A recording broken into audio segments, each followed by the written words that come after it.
Freedom by 40. Yeah. When I hear freedom by 40, I think of something that us Miami Heat fans say. We say Heat in five. And that means no matter who we are playing in the playoffs, we are taking Heat in five, period. But I heard your coach say in the documentary that freedom by 40 doesn't necessarily mean that freedom is going to win every game by 40. It's more of a mindset, a mentality. So I want to ask you and start there. What does freedom by 40 mean to you? Freedom by 40 means to me, it's like a culture. We just want to be the best versions of ourselves. Like, that's the mentality of Freedom by 40. Like, just be the best version of yourself. Yeah. And Freedom by 40, the mindset, the culture, it's definitely working, giving great results. I saw that last year you all had 952 points, a record. I saw that you had 61 touchdown passes, another record. And then you all won the championship. So the proof is in the pudding when it comes to this Freedom by 40 culture. But as you reflect on last season and all that you were able to accomplish personally and as a team, what are some of the moments that stick out to you? Some of the moments that stuck out to me was probably, uh, probably the Stonebridge game last season because they were a great team. They coached very well. But when we beat them, I think we all knew that we were going to win the state championship just by playing them because last year they were a great team, great opponent. So yeah, Awesome. And is there anything that stood out to you from a personal standpoint? one thing that stuck out to me was how dedicated my teammates were, and like by them being dedicated and like their craft and everything, it allowed me to do my job and like perfect my craft as well, and we were all able to uh, perfect our crafts together and move up. I love that. Okay, so with all the success last season, what are some of the accomplishments that you're looking forward to this season? Well, the main goal is just go 1-0 every week. That's our mentality: is go 1-0 no matter what. If we win by 40, great. If we win by 1 point, great. A win's a win. But the goals that we have, like we definitely want to improve on our goals from last year. I know I made some bad mistakes last year. I missed some reads, but so I'm working on that. Perfecting my craft. Just the little things, because it's the little things that matter when it comes to the big moments. Little things that matter when it comes to the big moments. That's a bar right there. It's so true. Okay, so I have to talk about DeMatha real quick because I was at the Freedom DeMatha game. On a scale of 1 to 10, how hyped were you going into that game? Oh, I was excited. Like, there's no chart for it. Like, I was ready for it, because like that was our one of our biggest games on the schedule, and we were looking forward to it. And like, they're a great opponent, well respected program, so it was exciting. Yeah, and I know ultimately that game was canceled, declared no contest, but from the quarter and a half, so to say, that you all were able to play, what were some of your takeaways from Freedom's performance? I felt like we played great. Stuff like those are obviously stuff that we could have improved on, but I felt like we came together as a team. Instead of putting yourself first, we put each other's first, and like we were able to communicate and everything. So yeah. Awesome. Okay, so now shifting a little bit from the team more to Tristan. Who are some of the quarterbacks that you are inspired by at the pro level? At the pro level, okay. So some of the quarterbacks I'm inspired by is Doug Flutie, Drew Brees, Tom Brady, and Joe Montana. Okay, I love how you're like multi-generational a little bit, like Hmm. we're going back, we're going kind of current. Like I respect that. What is it about Drew Brees specifically that you like? Because I feel like he's one who has so many records, but he's not really talked about with the Bradys and the Rogers and the Montana sometimes. Uh, the thing I like about Drew Brees is his mentality. Like, it's sort of similar to like Tom Brady and like Joe Montana, like win and stuff. Like, but I just feel something like with Drew Brees, like I can connect, relate to him and everything, and like some of the reads he makes and like some of his throwing mechanics I can relate to. So yeah. Okay. So I'm gonna play kind of a game, not really, but kind of. So we have to build your perfect quarterback. Whose height, whose arm, whose accuracy. Hmm. Okay. Did you ask who's mine though? Oh, we can do that too. Okay. Whose height? Whose arm? Whose accuracy? Whose mind? We'll start with height. Height, probably Joe Montana. Okay. All right. Whose arm? Let's go Drew Brees. We'll put Drew Brees for the arm. Okay. Whose accuracy? Doug Flutie's. Okay, gotcha. And whose mind? Tom Brady's mine. Oh yeah, Tom Brady is always locked in. I think that's a great quarterback he just built. Yeah. Because like you can have all the talent in the world and everything, but if you don't understand the game and everything, you know, it does no good, you know. Yeah. And like that's one thing that Tom Brady does is like he's not the fastest, he doesn't have the biggest arm, but it's his mind that makes everything go so smoothly. Kind of switching gears a little bit. So describe your personality in 3 words. Can it be like a 2-word? Okay, we can make an exception. Kind of 3, but faith to God, you know, that's my faithful to God, hardworking, and dedicated. Okay. Faith in God, hardworking, dedicated. Mm-hmm. Okay. Talk about your faith a little bit. I mean, I live by this quote, this Bible verse every day, Matthew 19, verse 26, with men, this is impossible, but with God, all things are possible. And like, my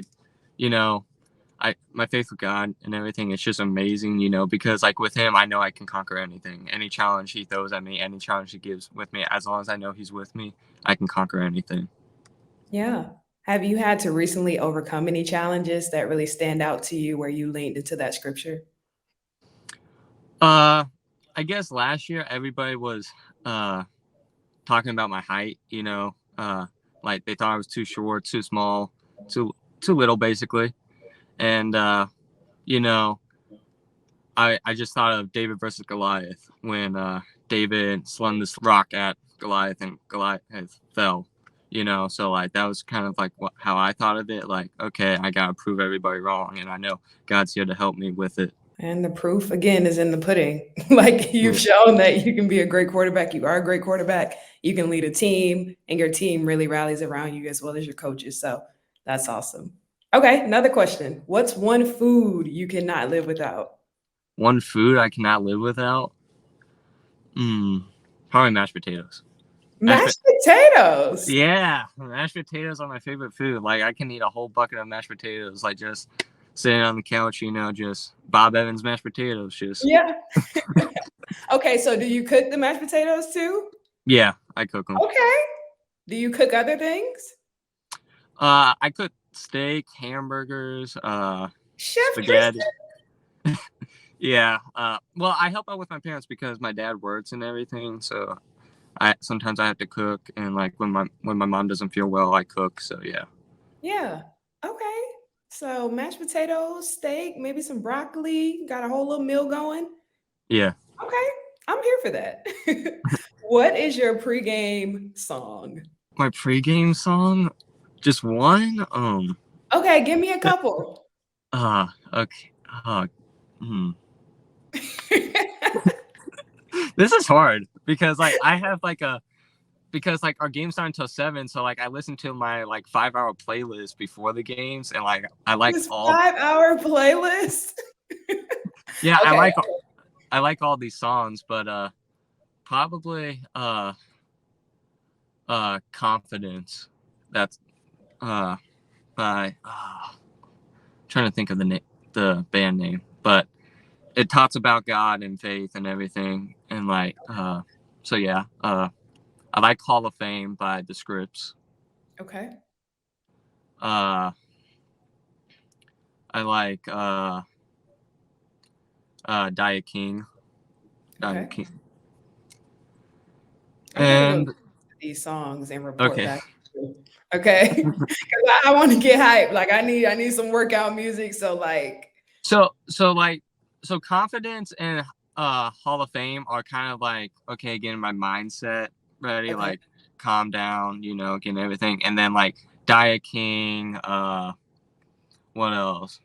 Valhalla calling me, all the heavy metal stuff. That's when I start listening towards as closer it gets to game time and everything.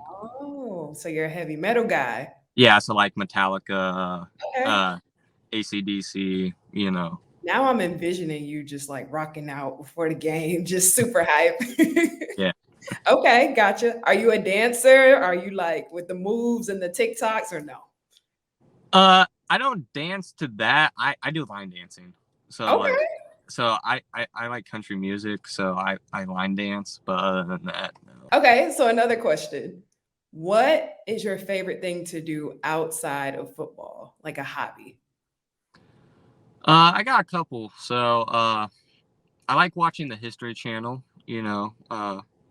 Learn about history because like history is a great tool of knowledge and everything, and like we don't repeat mistakes that we did in our past, sort of thing. Yeah.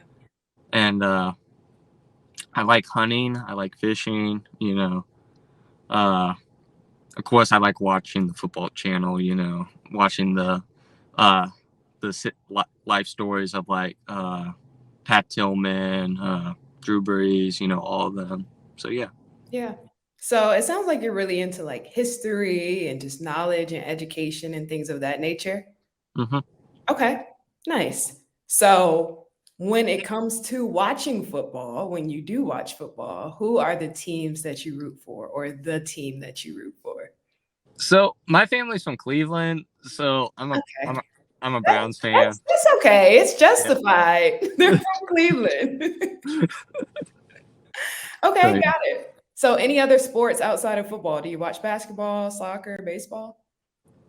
No. No. So you're just a football guy. Yeah. Okay, nothing wrong with that. What are some of your goals off the football field? Probably trying to get free education so my parents don't have to pay for it for college and everything, because I have an older brother and an older sister and they had to pay for them. So like I'm just trying to help like take the stress off of them and like just try to pay college for myself and everything. So yeah. Okay, and any goals on the field this season? Like I said before, just go 1-0 every week, as long as we get the win, that's all that matters. So yeah. Yeah. Okay, awesome. So I like to end every interview with this question. Who is someone who has been instrumental in your success who you have not had the chance to tell? Who is that person and what is your message to them? Probably my head coach, Coach Overton, because he taught me everything that he know, and I was able to take that and use it on the football field, and like he's been a great mentor for me, and like he pushes me, like even when I do something right, there's always something I can fit. So like I'm grateful for him for yelling at me, and I thank him for yelling at me, because when he's not yelling at me, I feel like I'm doing like I don't know what to do, like because he's always there coaching me, fixing me, and making me better as a person and as a football player. Awesome. Well, thank you so much, Tristan. I really do appreciate this conversation and I look forward to seeing you play this season. Thank you, ma'am. You too.